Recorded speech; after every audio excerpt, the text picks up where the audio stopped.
Good evening and thanks for joining us tonight. Two Rivers police continue to actively look for Elijah Vue. The 3-year-old was reported missing from a Two Rivers apartment in February. A canine search was conducted today as part of the ongoing investigation into the boy's disappearance.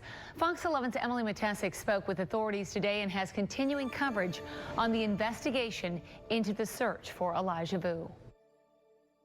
Not a day goes by that members of the Two Rivers Police Department aren't thinking about Elijah Vue. The chief and I were having a discussion the other day how many times we'll have a dream that, oh, we found Elijah, that type of dream, and you wake up and that's not true, you know. So we're constantly thinking about it, even in our subconscious. So it's definitely something the department as a whole is always conscious of and thinking about. It's been more than 4 months since Vue was reported missing from this Two Rivers apartment building. According to police, the investigative team is still working on what happened leading up to his disappearance, what happened in the past, and what they can look to in the future. The second prong of the case is the search effort. Department of Criminal Investigation is always working on things. FBI is typically working remotely with us, but it is a constant communication. The chief gets regular updates on what's happening with the investigation. You know, some weeks there's more to report than others, but it is a constant thing. It is a constant thing. Two Rivers Police relying on the expertise of outside agencies for help. So one of the big things from other agencies that we can get is resources we just don't have. So some of the computer technology that the FBI can offer is obviously very specialized. A lot of the stuff that we need done right now isn't so much boots on the ground. A lot of it's analyzing data and files and whatnot. Police tell me tips are still coming in. Those tips might not be as plentiful as when Elijah Vue was first reported missing, but each one is followed up. Follow-up today included a canine search.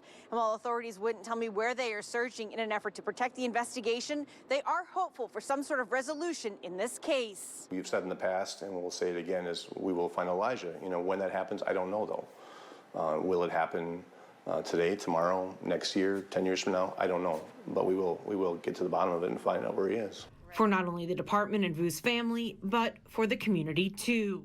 In Two Rivers, Emily Matesic, Fox 11 News. Jesse Vang, along with Vue's mother, Katrina Bauer, is facing child neglect charges connected to the case. Vang has a scheduling conference in Manitowoc County on Friday. Katrina Bauer is scheduled to be back in court on Monday. Her attorney, during a court appearance last week, hinted that a resolution in Bauer's case could be coming. Police continue to follow up on the various leads that they say are coming in. Anyone with any information about Elijah is urged to call the tip number on your screen. It is 844-267-6648. Last 2 posts on social media have really kind of centered around, asking people to not spread rumors. Has that hampered the investigation? What does it mean when these, the rumor mill does start to get going? Sure. I mean, the real problem with it is it hampers the investigation by tying up our resources to expel the rumors, to explain what was really going on. And the other part of it is when it comes to saying things that aren't true that might affect the family, and we find that it's disrespectful to the family to speculate or to say that Elijah was found or whatever the circumstances might be. And if that's not true, it gets the family's hopes up. Suddenly they see that and it's not true, and that's devastating for them. So that's not helpful at all. Yeah. Well, I guess where does the investigation stand? I mean, last week it was 4 months since he was reported missing. Where do things stand today? Sure. We're still in the investigative portion of it, as well as the search. So there's 2 parts. The investigative team is working on what happened with disappearance, what is happening, what happened in the past, what can we look into in the future. The other end of things is the search, and the searches still continue. Searches aren't as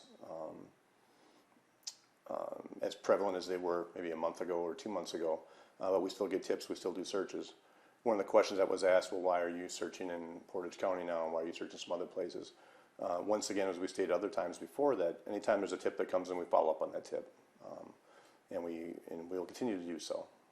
Yeah, I guess are tips still coming in? Have they? I'm assuming they've slowed down though.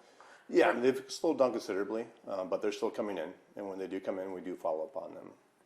I know. I think when I talked with the chief last time, and I probably should have went back to look because I can't remember the number. I think there's like 10,000 video clips. Or, I mean, are you still going through those? Has that sort of been exhausted? Where do things stand with that? Yeah, those are still being gone through. Obviously, we have help from the FBI, from DCI, as well as you talked about video footage. We have drone footage from the Civil Air Patrol is analyzing those as well through the U.S. Air Force. So that's all still being done. There's thousands of files to go through. It's a lot. There's a lot.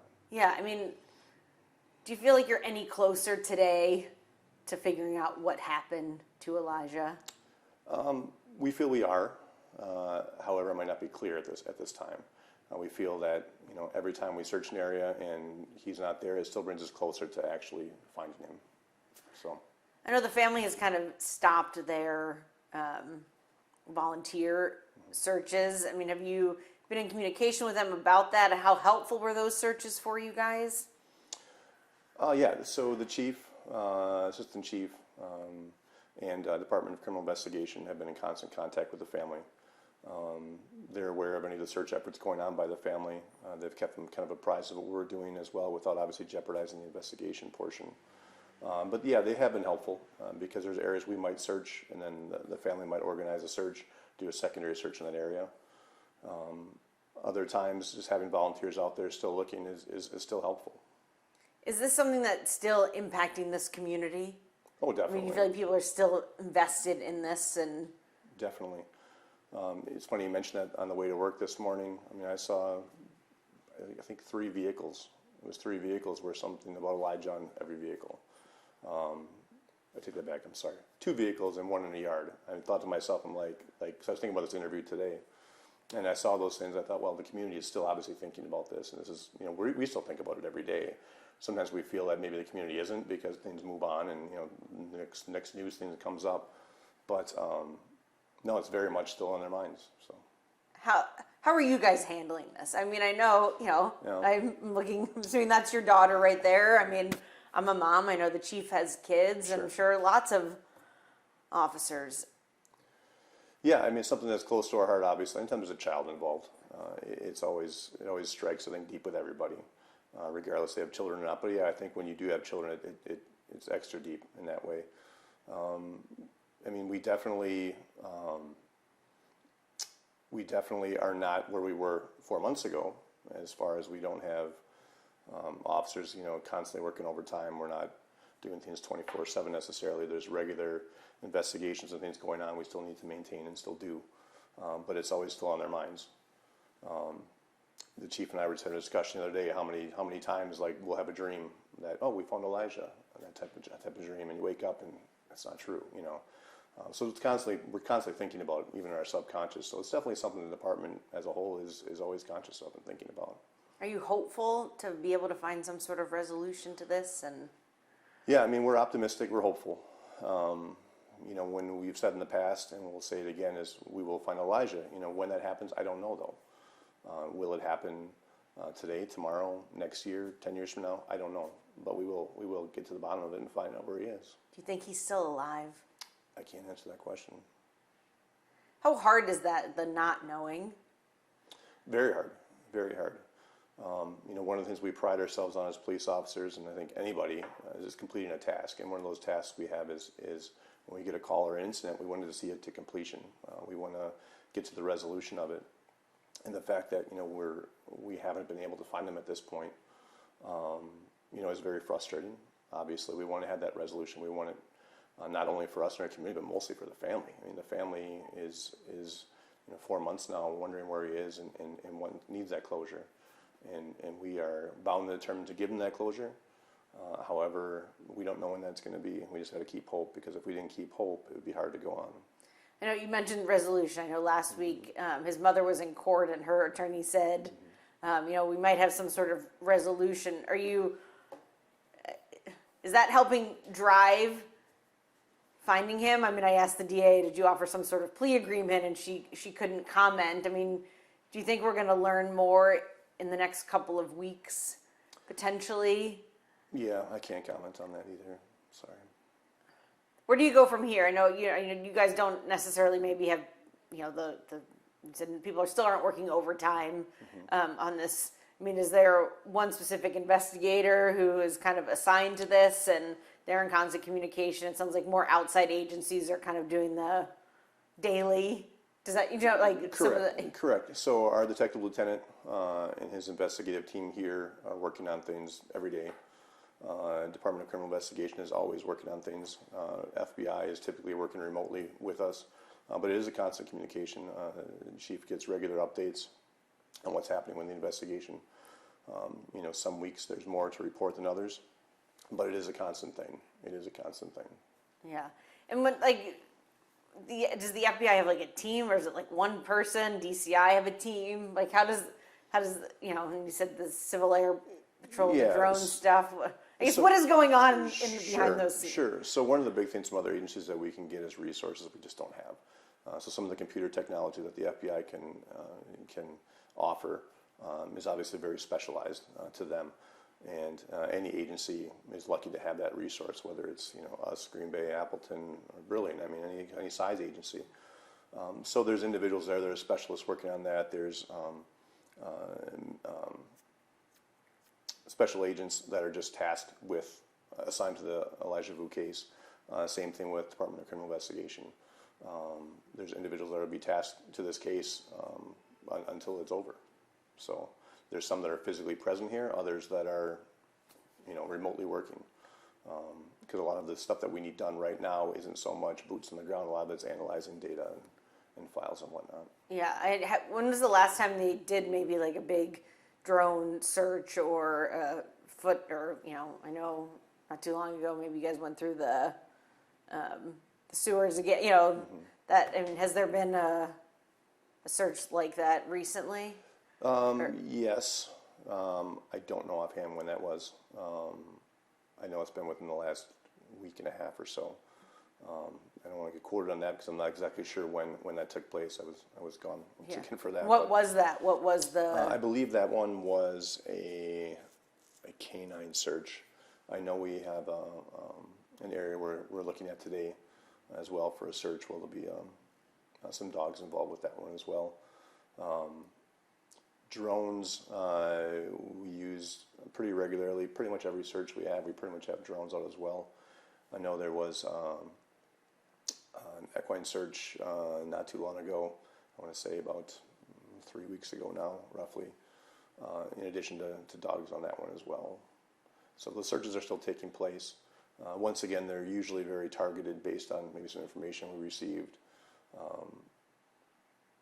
And it's one of those things where we don't. I'm trying to collect my thoughts here. I apologize. Yeah. No, you're fine. We don't want to necessarily just use resources for the sake of using resources. We need to be a little more targeted in our use of them, so we can focus in on areas where we have a lead or we have a tip, and I think those are helpful. Those are helpful. We've had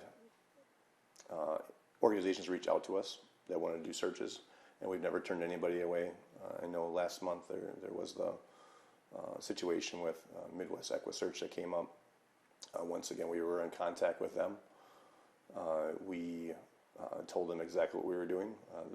The family, DCI, and our department were involved in that conversation. They felt that everything we were doing was everything they would do. They felt at the time that there was nothing more they can necessarily offer, but their offer was, if we ever needed them. And once again, we extended them open invitation like we have everybody else. So different organizations have come up. I know there's other things going on in the country, in the state, besides our situation. And so I know those resources also use other places as well. So it can make things difficult because maybe public perception sometimes is we're not using this resource or that resource. But believe me, we've used a lot of resources, and we're continually open to those resources when they want to come and help. And it's been very eye-opening to see all the resources that are available and how many people are willing to help from all over the country, and they have, and it's been a very positive thing in a very bad situation. Yeah, I know I'd asked this before, and we reported on the video clips or the shots of him at the garage that Friday.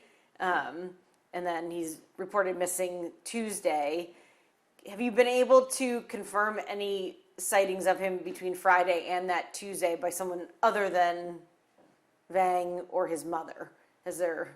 Yeah, I can't answer that question. Okay. And can you elaborate more on the search today? You said is that locally? Is that in one of your other counties? That Or? one I can't answer either, sorry. Okay. But, I mean, tips obviously are still coming in that warrant. Correct. Okay. Yeah, I can't without jeopardizing the investigation or encroaching on that. I don't want to answer that question. So. Okay. Anything else you think's important that I didn't ask about or that you want the public to know? I think we covered everything. Let me just double check my chicken scratch notes to see if they. No, actually, we touched on. I mean, do you feel like you're just like that one little something just needs to break to? I think we all feel that way. I think we're all hoping for that one thing. And there has been things that have come in, obviously some things with the investigation that we aren't able to share that lead us to be hopeful. It's just getting that extra step forward to make more progress in that direction to kind of really move it forward. So that gives us hope.